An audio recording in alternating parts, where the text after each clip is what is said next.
Hello and welcome to Leading Dragons, the place where we have inspirational leading dragons, fearless leaders share their stories and insights in order to ignite action in other leaders who are looking to step into their truth. And today we have a guest all the way, a very special guest all the way from the island of Guernsey. And so, good afternoon, Mark. Good afternoon. Hello, everybody. How are you? I'm feeling good. The sun is shining. The kids are at their half-term playthings. Peace has arrived. Nice to be sharing the space with you. It's lovely to have you. It's lovely to have you. I have no idea where this conversation is going to, given our previous Me conversation. neither. Let's just go for it and let's just have some fun. And it's always extremely insightful with you, Mark. So I'm going to pass the mic over to you, Mike, because you're the expert of yourself. So you'll do a much better introduction of who you are and a little bit of what brought you to where you are today.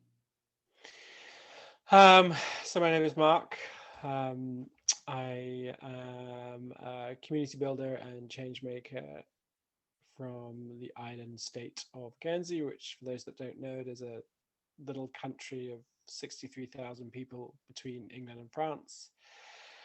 I'm fascinated by the role of small states and small countries in a global renaissance, for want of a better phrase. My background is, I come from a relatively wealthy family. Um, I grew up where the dining room table was also the boardroom table. My dad left school at 14, dyslexic from a really tough background. We also spent a lot of time in Nigeria and Africa where his work was. And so I grew up with some very conflicting narratives to understand me, the story of get a good education and make a lot of money.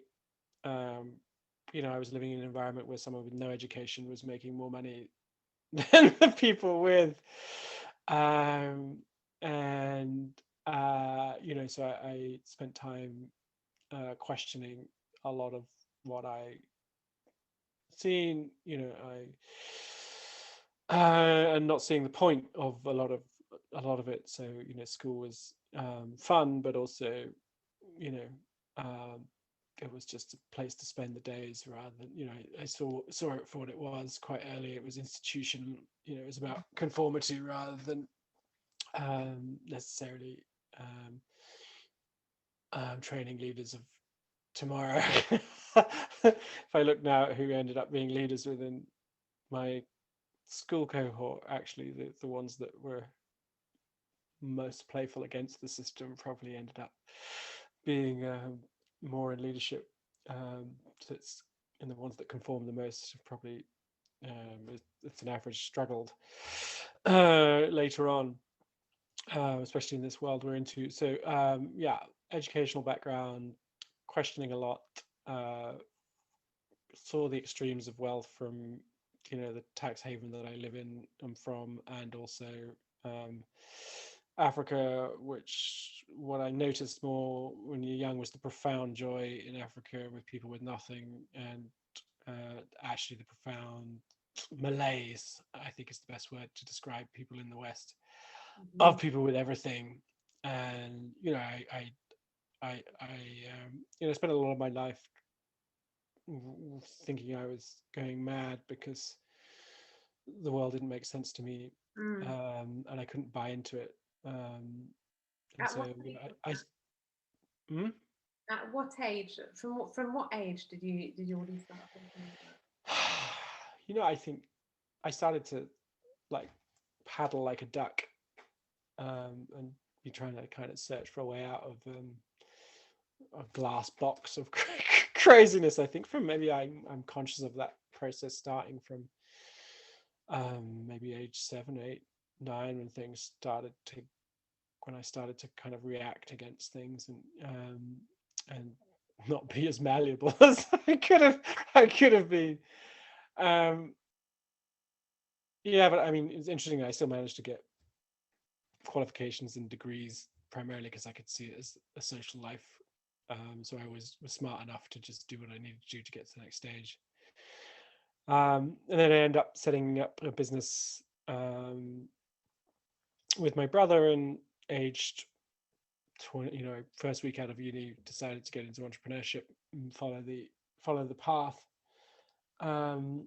So I spent 10 years building a direct marketing company that sold vitamins and health supplements into the UK market with my brother, um, which we made many, many mistakes, um, and failed more than we succeeded. But in the end, we made it work. Probably more down to my brother's hard work and uh, than And his mine. But ideas? yes, and certainly my capacity to take work out of systems is well known, and there was a definite partnership there that built over time. But yeah, I sold that business in 2008. Probably had two nervous breakdowns during that decade as I was kind of you know working to a story that wasn't mine, Mm. the story of hard work and effort, and um, you put whereas um, I'm someone who's imaginative, creative, um, doesn't want to sit in an office, shouldn't be in an office. You can do, the first hour in a month is more valuable than every other hour. And after a day, it probably can get counterproductive. So, um, yeah, in 2008, after we sold, I discovered mentoring other entrepreneurs, and I was hooked from the first moment because I could get to spend a small amount of high value time with an organization or an individual and make a big difference. And I didn't have to deal with all of the other stuff, which was, managing people or doing the monotony of the day to day, which wasn't really aligned with my gifts. Um, and so I started mentoring entrepreneurs primarily around the concept of um, alignment. So helping them to build organizations that were slaves to them rather than them being slaves to organizations. So how do you redesign strategy around the wellness of the founder? And so I became quite good at supporting people to redesign organizations Mhm. that were not linear and following the crowd because the individuals running them weren't. So how do you create strategies that were less toxic for entrepreneurs themselves? And then I think I was drunk in a pub in 2012 in London, and I said I wanted to change the world, and um, they said you need to go to this place called Singularity University in Silicon Valley, which is a place that teaches people about all of this technology that's arriving and what it means for the world. Um, Sorry, what was and the name of the university? You said? it's a place, or it's not technically a university, even though it has in its name. It's a place called Singularity University, which really is set up by Ray Kurzweil and Peter Diamandis from the X Prize fame, and they really Ray Kurzweil wrote the book The Singularity, which was really about, he's made one of the most amazing predictors of technological change there has ever been. Um, and Peter Diamandis is, famed for the X Prize, which restarted the space race, and things like that. And it was backed by the Google founders at the time, and really it was an institution set up to inspire people to take on challenges that look to positively impact 1 billion people within 10 years. So they were really looking to train people around all of these tools of high leverage that are arriving, Mhm. like Zoom, which billions of people are now using, and explaining how they worked or what was going to arrive when, and then challenging people to go and use these tools to make a difference to the lives of 1 billion people within 10 years. Um, so it was, We're recruiting early adopters. yes. Use technology. Yeah. But there were people from all walks of life initially, actually, from entrepreneurs to thought leaders to people inside large corporates to, but fundamentally it was a place to completely rewire people's perception of the future. Um, so, back then, discussions around a wave of viruses happening in the 2020s was a pretty normal thing back then, deeply challenging for me. But now I'm pretty glad for the experience that I had, maybe a 6 or 7 year thinking head start on COVID and things like that. So they were able to predict the patterns that are forming now as the world speeds up, and really train people to see those patterns and feel those patterns, and then start to actually saying, well, because the world is going to change in ways that we're not currently planning for, what would you build? Um, and so, I'm personally, 7 or 8 years into that process. And so a lot of my work within Guernsey was around understanding that large states were going to come under significant pressure this decade, and that small states held a key to be able to support the reinvention of democracy as the larger states start to collapse under the weight of change Yeah. that arrives. So, I really saw that my story of being from a small island, and that large governments were probably not going to be able to bring forth some of the solutions necessary to transition the future. Small governments had a role, but the challenge with small governments was that they're conservative and they don't change. So my mission really became about how do you systemically deal with the fear of change in a small country, and how do you generate waves and waves of new leadership within a country to meet the challenges that we're now facing as a species. Wow. Okay, that was a Meandering, that but was a huge. No, that was an expansive introduction. And Mark, I just want to go back to your time in Silicon Valley, because I know you've told me a few stories there. I can't remember exactly how many years you were there. no, I mean, it's really, you only go there for like a week, and then I went 2 or 3 times, but you literally have your version of reality dismantled within 1 week, which Yeah. challenges the university model, right? And then, and then you had to process the fact. So you told me one of your stories was then you took a week processing the fact that not in this lifetime would you be able to understand everything. So tell us a little more about that. Yeah, I mean, I think it was really interesting, because you're learning about AI, biotech, nanotech, Mm-hmm. cryptocurrencies, all Mm-hmm. of off the back of that, I invested in Bitcoin in 2013, just as an example, right? You can see all of this stuff coming. Um, but what I think it was, they have what's kind of the late night, um, what they call the 5 bottle of wine conversation, which really is about anybody who's interested after a day of consuming loads of just like a pipeline of knowledge, of reality breaking knowledge.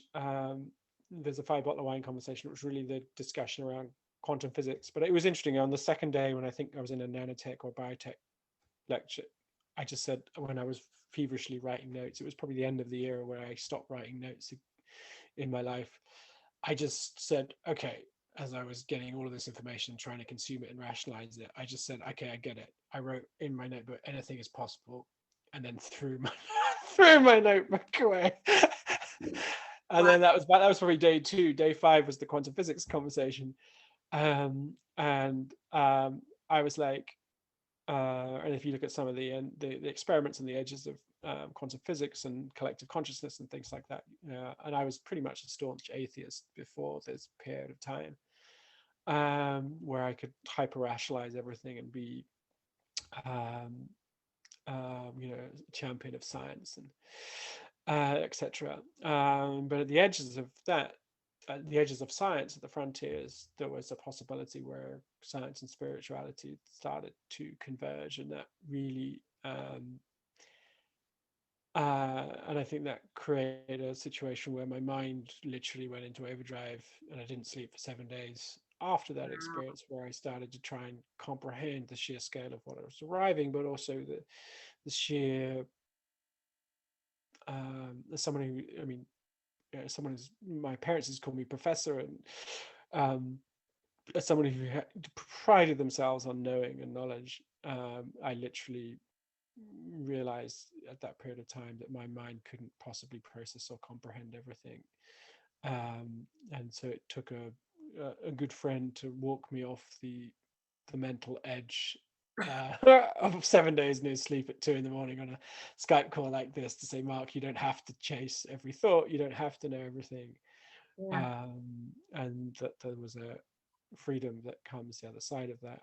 And I was always an insomniac before that moment, and then when I realized that, something, it was easier to have faith in a greater whole and not needing to rationalize and know everything, that the concept of um, a version of a spiritual path became much easier to comprehend than trying to the exhausting, infinite, never-ending process of trying to know everything. So as a person whose gift is laziness, um, I found the spiritual path far easier to cope with than the path of deep understanding. And just listening to you, and you do have this way of communicating, this way of articulating. It's this kind of like nonchalant way, this kind of slightly, even if I dare say, cynical. And I can understand that, but at the same time, I also, when you're sort of talking, and sometimes you hold your breath, and it's like you're carrying the world on your shoulders, and it just feels like that sometimes, because you're kind of trying to make, as you're trying to answer, or answer a question that I asked you, and it's like, where do I start from? And I feel that your mind is very massively expansive, and you talked about, forever questioning, and I mean, I deem that as the highest form of intelligence, which is curiosity. And because then there's what did you write in your notebook? Anything is possible. Mm. So anything is possible. So let's go from that anything is possible belief, and let's move into organizations and leaders. And you did talk about the fear of change, and Mhm. this is exactly the essence of leading dragons, which is about how we can evolve and grow through change, and not allowing it to stifle us, or to allow or make us doubt ourselves, or become cynical that there's no possible way that we can truly change Mhm. an organization and the way it's functioning currently. I'll wait for the guys upstairs to make a choice. So if anything is possible, Mm. if we come from Yeah. there. So, I mean, I like the phrase "worry is just misplaced imagination," and Oh, I love very. and so, being afraid, i- in some ways, is a lack of imagination, or a lack of using imagination in the right way. Um, You just hold on to that, because I really mm. think that's very interesting. So you define fear as what did you say? You said it was a a lack of imagination. Yeah, so worry is misplaced imagination, um, and so a lot of what exhausts people within organizations is trying to find this way out, worrying what might happen, um, rather than putting the energy into creation, um, and also thinking within the box itself. Um, so a lot of what I've done over thousands of coffees and conversations that I've had with people that work in organizations, Mm. you know, some of the most liberating beginning points, um, have a conversation with them to get them comfortable with the death of the organization, um, and also get them comfortable with the death of their role within the organization. And so, um, and then start to plan beyond both, um, because fear gets in the way, and one of the best ways to deal with fear is to actually pass through it, pass through the worst case scenarios, and then start planning and creating around their happening. So you can imagine every boardroom table before COVID in 2019. Nobody really talking much about the cluster that was about to arrive into our world, but everybody has managed to adapt in different ways, mostly to what was beyond any worst case scenario that could have been cogitated at the time. Yet everybody was probably, or a lot of people were spending all of their waking hours worrying about some worst case scenario that was actually small by comparison to what actually happened. And then, the world is kind of resetting itself. And everybody's managed to. That's so fascinating that fear is in our DNA. I mean, we've always lived partially in fear, and yet even today, um, the majority of us are still pretty unequipped in terms of harnessing that Yeah, fear. I mean, I think we have to be compassionate with ourselves. Like, our biology is designed for a very localized environment, um, and so um, but we're now globally connected to all of the things that could happen and all of the things that are happening. And so you have a biology that's linked, that's used to operating, in a hunter-gatherer size thing in a local environment where you'd expect fear to trigger, you know, I hate using the story of the saber-toothed tiger because everybody does. It's like the mythical saber-toothed tiger, but we're designed biologically from an evolutionary perspective to deal with a small number of relationships, to deal with only ever hearing about a small number of things on a global context, passed through generations, through stories, slowly, and all these kind of things. And now we've taken that same biology and applied it to huge global organizations, global government contexts, global media systems, where everything that has to go wrong is now being reprogramming our subconscious and things like that. And so you got to start from the place of compassion, which is we're not designed for this environment. Flatly, it is not kind for human beings to go from the environment we're biologically designed for to the environment we're currently living in.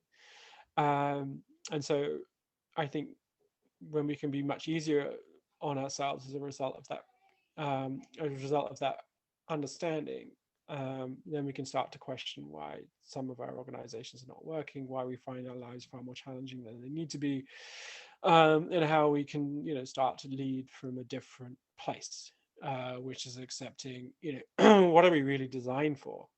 We're not designed to operate in massive hierarchies. We're designed to operate in quite circular tribal contexts.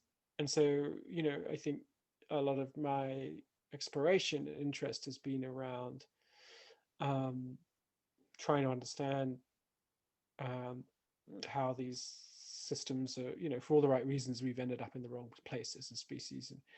And there really is around actually how do we find our way home, find our way back to how we're truly designed biologically, so we can put a lot less energy and effort into operating and thriving as individuals. And I think once we start to look at biomimicry and start to look at the evolutionary biology, I married an evolutionary biologist, so we have these conversations all the time in terms of, what are we really designed for as human beings, bearing in mind that 97% of our stuff is subconscious. We have to really explore and understand who we are as a species before we can really design pathways and ways of living and ways of organizing that actually get the best out of our individual and collective potential. I'd like to go back to what you said, which is about leading from a different place. Can you elaborate a bit more, please, on that? When you say leading from a different place, do you mean that, let's start with choosing how we want to lead ourselves before we're able to, so basically it's like increasing our self-awareness, because it is very much true. We've been talking about conscious leadership for a good decade, if not more, perhaps two. Yeah. And yet, how many examples of true conscious leadership do we see in the world? Hmm. And I would have to, say that there's no more than 5% of those leaders who consider themselves conscious leaders Hmm. who are actually conscious and self-aware. So, Yes. So I would say, let's make it simpler than getting into the language of consciousness. Say, I mean, leading when you're in a fight, flight, or freeze response, right? Which, as I've talked about earlier in this conversation, like the world is having us in that fear state far more often than we're designed for. So all of our fears are massively over amplified because they're designed to deal with the local environment. And so we as human beings are often in fight, flight, or freeze response. And so what I mean about, from a simple biological point of view, just learning to lead from the space beyond that, um, um, which is that you're not in a threat situation. Um, what does it actually feel like to live your life beyond threat, beyond fear, and start, what do organizations and individual life stories look like when we start to actually build from a place of personal thriving, and then understanding that individuals who are thriving, that lead organizations from that place, um, can support thriving human beings, and thriving human beings are far more creative. They can yeah. far more adaptable, need less management, all of the kind of practical stuff that comes from that. But I like to make it really, really simple for people. If you build life or an organization from that place of fight, flight, or freeze, which we're not designed to be in the amount of time that we're in, there will be unintended consequences of that. Now, unintended consequences for individuals, as we're seeing an explosion of chronic stress-related disease Mm-hmm. around the world. We're seeing overconsumption that I would argue is stress-related, and climate change, because Mm-hmm. happy people don't overconsume, and we see organizations that have toxic cultures, but stress people creating stress strategies create more stress people, and it really is a system of issues that constantly perpetuate themselves into something more. But if you look at the fundamental misalignment of a localized biology meeting a large globalized environment, we start to have the essence of where we may have come a little off track. That's very diplomatically said. Well, I think that if you put it that way, then it's nobody's fault. Mm. And I think organizations, people are so afraid of it being their fault that unless you come up with a narrative that explains the problems that are beyond any individual blame and are more around systemic, it's very difficult to start a conversation because everybody's protecting there. And so I like to playfully come from the perspective uh, of biology, because it creates a frame for a discussion that's beyond pointing fingers at each individual, and so that, I think, helps people to be more compassionate with others, and then with compassion you can start to have different conversations. So a little evolutionary story to foster a different conversation, I find, helps. No, and honestly, Mark, I think it's a beautiful mission that you're on, and I love the conversations and where you deliver from, which is really a space of compassion. And I do have the fundamental belief that we have this innate gift in each one of us of giving, and unfortunately, and it is no one in particular's fault. And I'd like to go back to the collective. So with compassion, there's also kindness, but kindness is like, let's relearn what kindness is about, um, and let's start realigning with that. And all these human constructs that we have collectively created, consciously, subconsciously, by consensus, not by consensus, but not speaking up. I mean, how do you feel about that in terms of bringing back this kindness and deconstructing these human constructs that are still very prevalent inside organizations Hmm. that are just giving us all this misalignment. How do you see that as a possibility? Well, I kind of these higher order ways of being. I use higher order loosely rather than hierarchically. Um, the like kindness.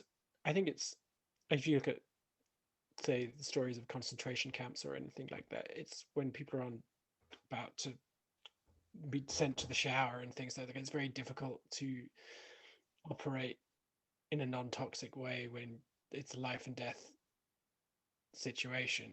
Although there's amazing stories of kindness and things within those environments, but we've got to understand the container and the context that we can't really, if people are subconsciously in patterns where they think they're afraid for their lives, which subconscious fears are already often over amplified, then it's very difficult to create the mental and heart space to be kind. And I think what typically happens is that when people have bandwidth and are out of these fear systems, then they're naturally kinder, they're naturally more creative and things like that. And so we've got to understand that actually the same human being on 2 different days will behave in very different ways. I liken it to there's a festival which it's called Burning Man, which is a same size and population as my community. It's one of the kind of a lot of people interested in the future go there because of the way it's structured. And I found myself chasing a piece of litter in 30-degree heat in the desert that I didn't drop because of one of the collective values of that thing was leave no trace. And I asked myself, would I have done the same thing at home? Would I have run after a piece of litter that I didn't drop? And so the interesting inquiry for me is what role does the container itself have on human behavior, and how do we create how do we create the why I work on a whole island and a whole state. It's understanding that you can't get the best out of individuals until you fundamentally hold people within a different system. And organizationally, that's a question that organizations have to ask and leaders have to ask is, are we organizing in a way that gets anywhere near the amount of human potential that's available to us? Or are we organizing in a way that has our employees and individuals in a permanent fight, flight, or freeze response? And so that are you going to get them to run after a piece of litter that they didn't drop in that kind of structure? Or are you going to have them fully engaged in the greater mission and greater purpose of the whole in a different kind of container and a different kind of vessel? And I think this is the inquiry we're really having now about what does the future of organizations look like to get people to buy in and choose to run after the piece of litter that they didn't drop, and choose and be in the space where they feel okay to do that and feel like it's part of the collective story. So I think these are great questions that are this period in time is starting to show. And I think what's interesting is we've had a period of chaos in the last year or so.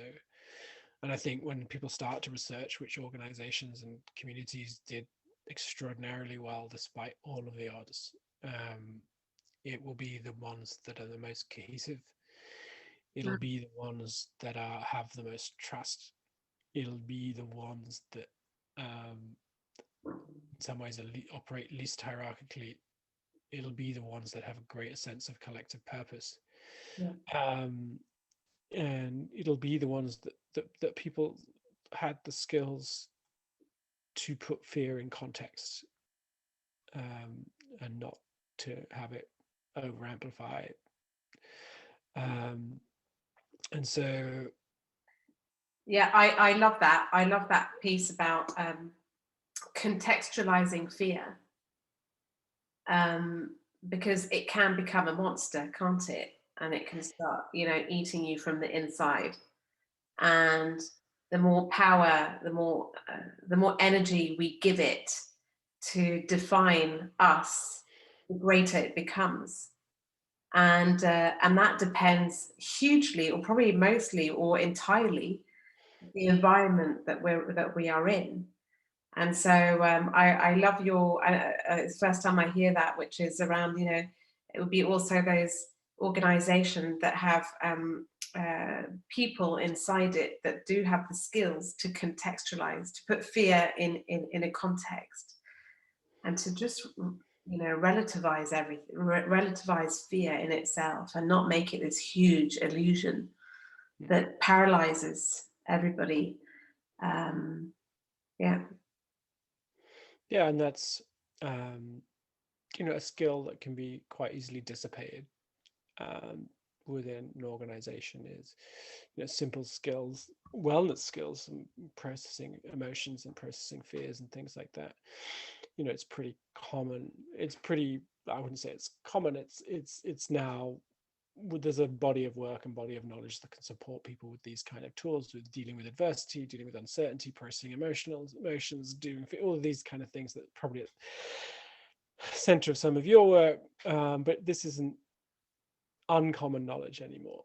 This is something that you can, if you build up an organization's capacity to deal with fear, the structure of the organization starts to change, or the structure of community starts to change. And it's compassionate, I think, to support people with these skills. And this is why I think well-being needs to be the heart of national strategies, and why well-being needs to be at the heart of organizations, because all of that energy and effort is being put into what might happen, the worst case scenarios and all of this kind of stuff, and never actually getting there mentally. It's just in that worrisome. And if you think about what the bandwidth in an organization is consumed by, what will my boss think, what will this think, what is going to happen if I don't make these figures, and all of that creative energy and potential is inward looking, and in the space of what might be. What if I get it wrong? What if we make a mistake?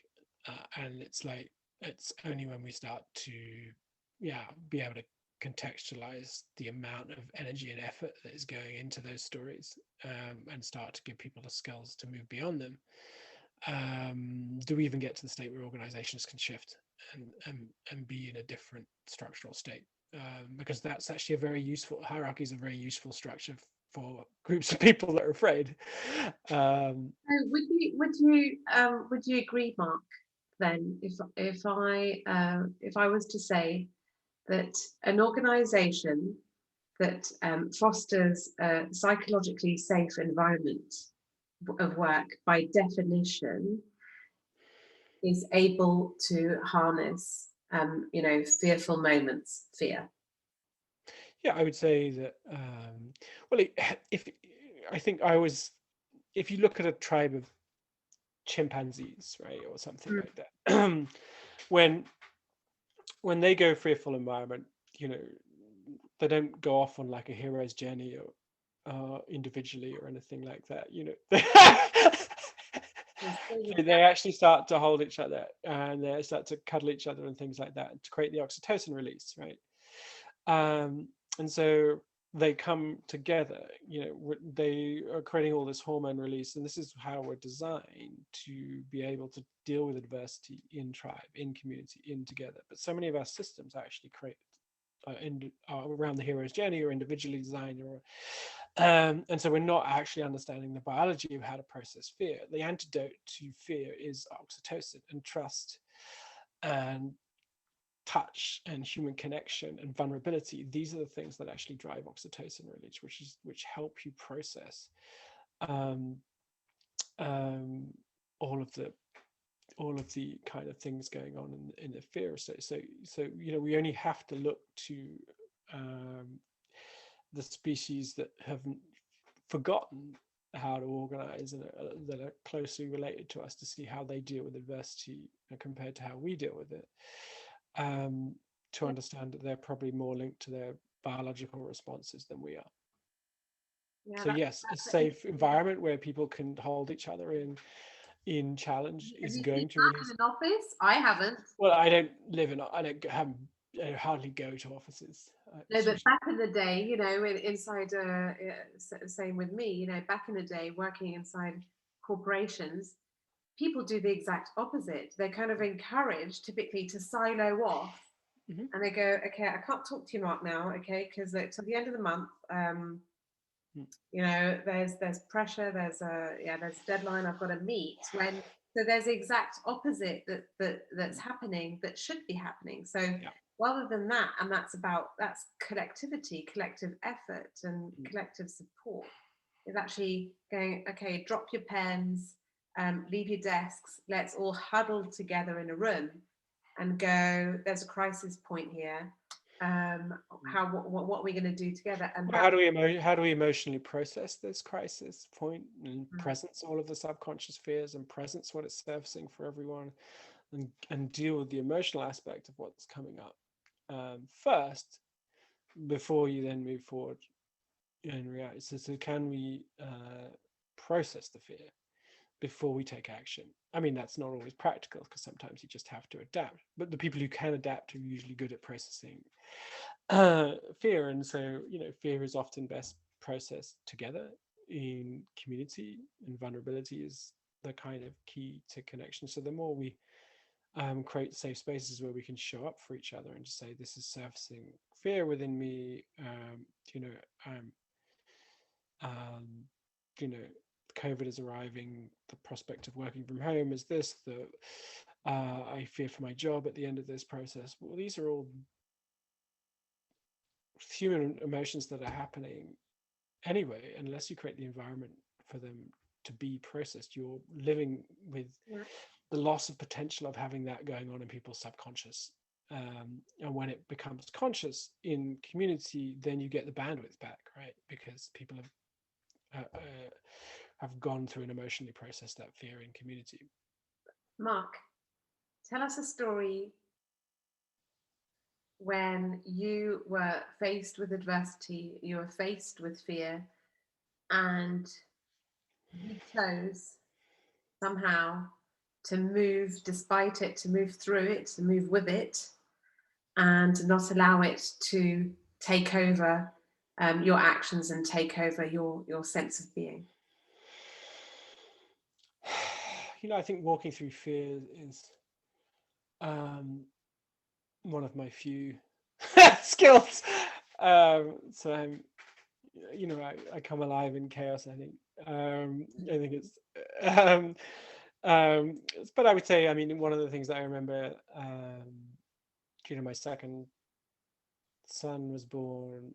My wife was facing a very difficult operation that means that she might not make it through. Um, my son then developed a respiratory problem, which he was 10 days in intensive care as a result of that. And, you know, it was actually something I remember having the conversation with my wife before that I said, look, you've got to go through this. You've got to be at peace with death before you go through this process so that you can be grounded and responsive. And I had to be at peace with, her death, to go through this. And what we were able to be is, because we kind of grieved ahead of time and gone through the worst case fears ahead of time, we were able to turn what was a very seemingly difficult experience into one that was powerful, incredible, and grounded, and something that I will never forget, despite you the possibilities of the edges of life and death, of wife and child, and things like that. And so that, you know, maybe that's 5 or 6 years ago. Um, that is part of having the skills to be able to process and being able to handle a situation like that, and likewise leading community in the pandemic arriving and things like that, and being able to build infrastructure and social infrastructure and stuff when things arriving, and whilst people are losing their heads, you're able to be grounded in and mobilize communities so that loss of life can be reduced, and things like that. But I think over the years, I think one of the great benefits why I grew up fat and ginger, I think, and I think what's interesting is, and often entrepreneurs are just, my dad was dyslexic, and things who've already been socially rejected in some ways, you don't have the fear of being rejected that other people do that fit in. And so a lot of the fear within organizations, etc., and the gift of growing up not fitting in, is that I've already been through rejection Yeah. much earlier on in life and seen it as a skill and something, so I don't really worry, because I know most of the time I won't die if I'm rejected, because I started off that way and I didn't die. Whereas I think high performing people who often high perform in educational institutions and then high perform in organizations, the people who succeed within the system, they're actually running on the fear of social rejection, and never actually understanding that the liberation of rejection. I can feel that tension within you.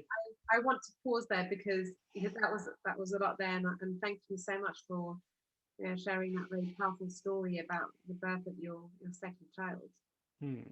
and and just your experience of purposefully, intentionally processing fear so that you were liberated from that fear.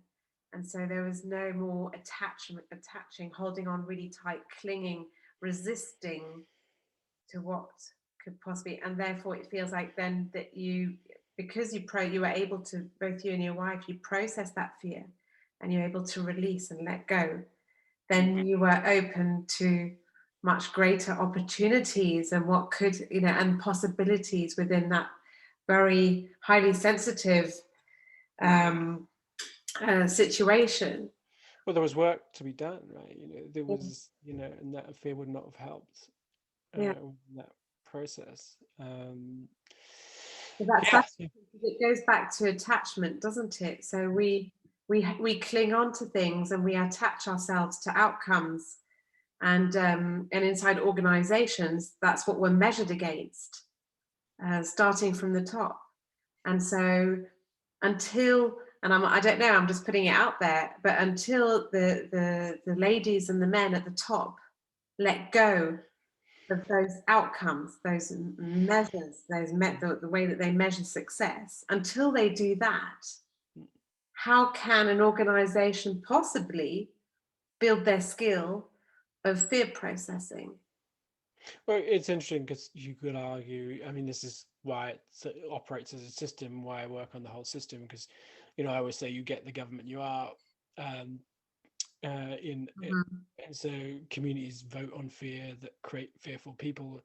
And it's the same with the shareholder cycle, is like, if shareholders have this fearful expectation of losing money, it drives the organizational cycle. And so I don't, leaders are victims of the ownership system as much as employees are victims. It's this perpetual cycle where I don't really hold any individual responsible, because they're all being driven by other elements within the system. So you have to look at the whole system and understand that, yeah, the only thing you can really necessarily change is your own response, and your own freedom within that system is that being compassionate to a leader that's been driven by something else, it's like, it doesn't matter. It's like, can you just accept it for what it is, find your own peace within that system, choose to move to a system that isn't as toxic, recognizing that, it isn't necessarily the full liberty of the leaders to choose the culture, because if they've got their listed company and they've got to produce quarterly results, well, how do you change that model from where they are? It's not as easy as it sounds. And so, within that context, we just have to, in some ways, understand that we either accept or challenge or move on. and start to understand there's an infinite frames of view on the same situation, and there's also an infinite amount of possibility as what individuals can do with their life. And so it doesn't necessarily need to be with the same organization, and it doesn't necessarily need to be held with the same perception. And I think that's for individuals to look deep within themselves and say, what is the best way I can move beyond fear? And am I making choices here that have fear at the center, or am I learning to skill myself in terms of how I can process my own fears about why I'm here in this situation with this perception, and then start to reperceive my own direction and my own worldview beyond fear. Okay, wow. we could go on. I mean, I just see the conversation sort of expanding, contracting a little bit and expanding again, just like the energy here in this virtual room. Marc, I'm just a bit conscious of the time. This is the only reason why I feel my duty to kind of wrap up. I think it's useful for each one of us to have these conversations around the fact that, yeah, we're not robots. We, of course, we have to, each one of us, find our own ways of working and living on a daily basis with these moments of fear, and finding ways to dance with it and to work with it. I mean, for me personally, the biggest takeaway is that fear is better processed together. And so, on an organizational level, inside human systems, if we could have that kind of conversation at the table, and a purposeful collective input from everybody, say, okay, so in these moments, what can we do, and actually build an element within the organizational culture which is just about around those developing that specific skill. I think that would truly transform not only the way we do business, but the feeling of employees when they come home from work on a daily basis. Yeah. So, Marc, thank you so much. I think we're gonna have to do another one. I can see it coming. I'll waffle about anything. Not waffling, that's for sure. So thank you so much, Leading Dragon. It was a pleasure to have you. It was fun. Thank you. And we'll see you again soon. Take care, Marc.